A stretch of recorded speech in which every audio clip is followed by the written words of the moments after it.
When we talk about Vinayak Damodar Savarkar, or profoundly known as Veer Savarkar, his thoughts on Hinduism and his days in Kala Paani are among the first few things that come to our mind.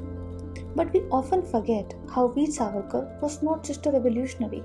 He was a social reformer too. He was the one who opposed untouchability while Savarkar was trying to break the shackles of the British rule.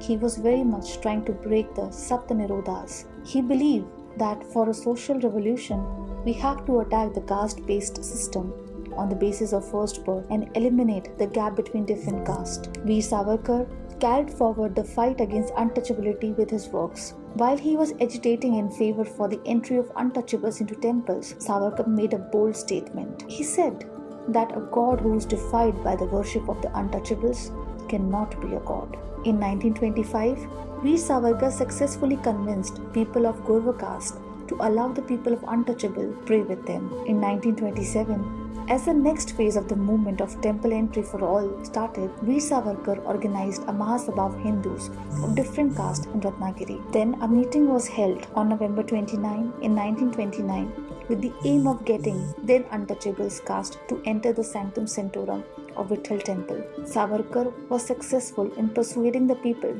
to open their doors to the untouchables with the skill of agreeing with their views. He had once famously said that if we get freedom and self-sufficiency without social reform, then it will not last even 3 days. To propagate his views on social reforms, he wrote many praise books and poems. Savarkar wrote a very famous song related to the entry of untouchables into temples in 1931. The song was "Let me see the idol of God, let me worship." Tears came out of his eyes while writing this song.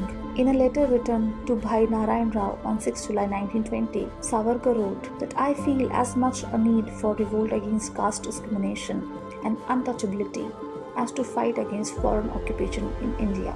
In the program that Savarkar had set for the members of Hindu Mahasabha, he gave priority to the elimination of untouchability. P.N. Rajbhoj, a Dalit leader from Pune, had once said that Savarkar's movement will have far-fetching consequences, and that he was happy to say that the famous leader of political revolutionary is also a great social revolutionary.